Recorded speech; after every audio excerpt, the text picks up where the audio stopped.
Les équipes de Bourse Direct avec nous, Romain Daubry qu'on retrouve en duplex, membre de la cellule info d'experts de Bourse Direct. Vous suivez notre discussion depuis quelques minutes. Romain, l'espoir renaît sur le marché. Alors, c'est l'espoir d'une séance, mais est-ce que vous achetez cet espoir et est-ce que c'est un espoir qui peut encore se développer un peu plus sur le marché? Ou est-ce que non, à ce stade, vous dites ne crions pas victoire trop vite, on n'est pas encore sorti d'affaire?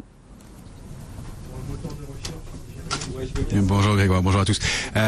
L'espoir il était né déjà fin mars. On avait quand même connu un rebond assez significatif. On a juste assisté à une phase de correction dans un rebond. Ce qu'on peut observer, c'est vraiment intéressant, c'est qu'on assiste à des phases de marché très très techniques. Alors c'est intéressant et c'est une bonne nouvelle parce qu'il y a des repères techniques graphiques qui sont lisibles. Ce qui est un peu inquiétant, c'est que le marché est beaucoup beaucoup orienté grâce à, on a l'impression, de la spéculation. C'est-à-dire que la phase de rebond qu'on a connue de fin mars à fin mai, elle a été corrigée de 50% précisément. Le marché a rebondi 3 fois dessus et puis il est reparti à la hausse. Donc c'est hyper technique, hyper précis. C'est le niveau qui fonctionne bien. Donc ça c'est plutôt signe de comportement normal et sain. On sent que c'est un peu creux, ça manque un peu de volume. Là aussi, on voit qu'il est technique, c'est que les deux dernières échéances sur les marchés dérivés, elles se sont produites avec des marchés en hausse et le marché juste après l'échéance des comptes des marchés dérivés, ça a lieu les troisièmes vendredis de chaque mois et tous les troisièmes vendredis du mois. Et la semaine qui a suivi, les marchés ont baissé. Donc ça, c'est des phénomènes très techniques. Ensuite, on observe qu'il y a des écarts qui ont lieu hors séance classique, où il y a sur les contrats à terme et sur les produits dérivés, on peut travailler à partir de 8h le matin et jusqu'à 22h. Et les mouvements techniques se produisent à ces moments-là aussi. Donc beaucoup de spéculation, beaucoup de trading algorithmique probablement dedans, et pas beaucoup de fonds. Et là, on assiste à un rebond qui était envisageable, qui était relativement mesurable, puisque un niveau intéressant, puisque des divergences graphiques haussières, puisque pas de pression baissière ou une pression baissière qui diminuait depuis quelques jours. En revanche, on a plus l'impression que ça monte par absence de pression baissière que par réelle intention de faire payer le marché et de monter encore. C'est là où moi je reste un peu plus méfiant pour un scénario à moyen terme. Alors à quelques semaines, quelques mois, disons d'ici l'automne. Pour l'été, j'y vois pas d'alerte majeure. Les consensus sont extrêmement prudents. Les portefeuilles sont couverts. On n'a pas d'excès de pessimisme, mais juste suffisamment de prudence pour se dire que le marché a de la place pour monter encore un peu globalement. Donc quand je vous dis monter, la phase de laquelle on sort, c'était 5246 points, 5352 points sur le contrat à terme sur l'indice CAC 40 et on a le franchissement de ce niveau assez puissamment ce matin, mais vous voyez que pour avoir été chercher une extension à 5392, on est déjà redescendu d'une trentaine de points. Donc on a quand même des mouvements qui sont en dents de scie et qui sont à mon sens très très liés à de la spéculation. C'est un moment qu'on achète, qu'on paye, qu'on suit, mais on garde quand même des liquidités, on n'est pas engagé au maximum. On va essayer de travailler de façon plutôt indicielle plus que sectorielle, puisque c'est assez difficile. Effectivement, vous citiez le secteur automobile et bancaire, on les observe, on les travaille, mais alors évidemment le secteur du luxe, on a vu les quelques dernières semaines quelques dernières séances sont assez significatives, pas mal de dégagements sur ces valeurs-là et des dégagements avec du volume. Donc vous avez expliqué très clairement les raisons de ces dégagements compte tenu des PER. Ça paraît très très logique et très sain. Donc en amont des résultats du deuxième trimestre aux États-Unis qui ont lieu à partir du 10 juillet et puis surtout de la réunion de la BCE qui va être importante parce que c'est la réunion du 26 juillet où on va avoir plus d'éclaircissements compte tenu du contexte.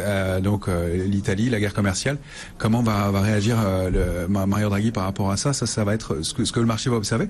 Pour l'instant, il y va de façon confiante mais protégée et très protégée. On voit que l'or ne remonte pas, on voit que la volatilité s'est stabilisée sous 15, donc il n'y a pas d'alerte majeure, il n'y a pas d'éléments qui sont extrêmement inquiétants. En revanche, on constate que quand une valeur ne donne, même avec de bons résultats, ne donne pas de perspective, elle est sanctionnée immédiatement. C'est-à-dire que je pense qu'on assiste à un nettoyage des portefeuilles, à une rotation, où on se dit voilà, les titres ont fait des performances assez significatives.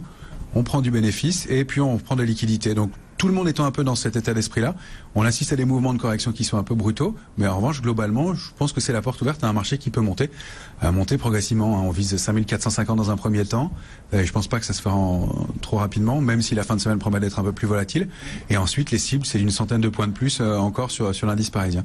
Donc voilà, en revanche, en day trading, il y a pas mal de choses à faire et des éléments intéressants à travailler et des niveaux graphiques qui sont très très bien respectés. Donc tant qu'on est au-dessus de 352 points. Ce serait bien qu'on termine de soir en clôture au-dessus. Le mouvement pourrait se poursuivre pour aller viser, donc je vous disais, une centaine de points de plus. L'alerte de moyen terme, c'est 5216 points. Et moi, je vois pas d'alerte majeure avant 5100 points. Donc, c'est pas... voilà. En revanche... Bon, donc, non, mais ça veut dire, ne nous emballons pas trop non plus. Mais en tout cas, à ce stade, pas d'alerte majeure, en tout cas pas de signaux qui pourraient laisser présager d'un été très compliqué sur les marchés. Plutôt, pour l'instant, effectivement, un soulagement là qui permet une absence de pression vendeuse, comme vous disiez, ça c'est très bien expliqué, qui permet au marché de remonter un petit peu. Non, mais dans les histoires un peu nouvelles, je voulais avoir votre sentiment. Alors, le luxe, on l'a expliqué, effectivement, c'est cher, et puis ça fait déjà quelques semaines que ça se dégonfle un petit peu. C'est très sain, vous le dites, Romain, donc on va surveiller ça. L'automobile, les banques, qui sont quand même des secteurs faibles toujours, hein, c'est pas sur une séance qu'on juge de la force d'un secteur, c'est des secteurs très en retard et faibles. Vous dites, on observe ça, on attend de voir un petit peu ce qui va se passer. Non, parmi les nouveautés, un titre comme Sanofi et la pharma en général, là, qui se réveille alors que c'est un secteur qui faisait plus rien. Sanofi, plus personne n'en voulait depuis au moins un an. Le titre nous sort un run de 10-12% en quelques semaines à peine. Ça, c'est nouveau. Exactement.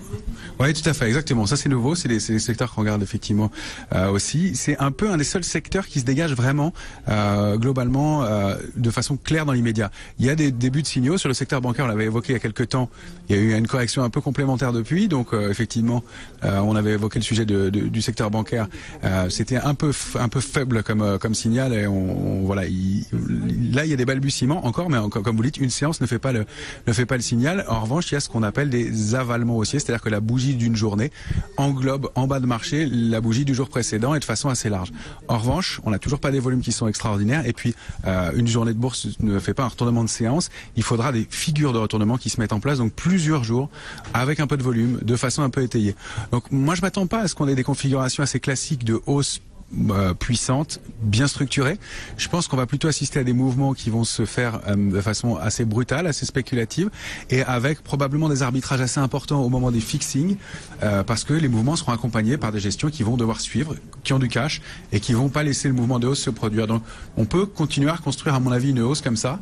Maintenant, ce qu'on constate, c'est que sur les contrats à terme, par exemple sur le futur CAC 40, depuis l'échéance du mois de juin, donc depuis une quinzaine de jours, on avait près de 400 000 contrats futurs, il y en a 20 000 de moins, avec 200 points de baisse. Donc, il n'y a pas de pression baissière, il y a juste une diminution de l'intérêt haussier sur le marché, et donc une diminution de l'engagement.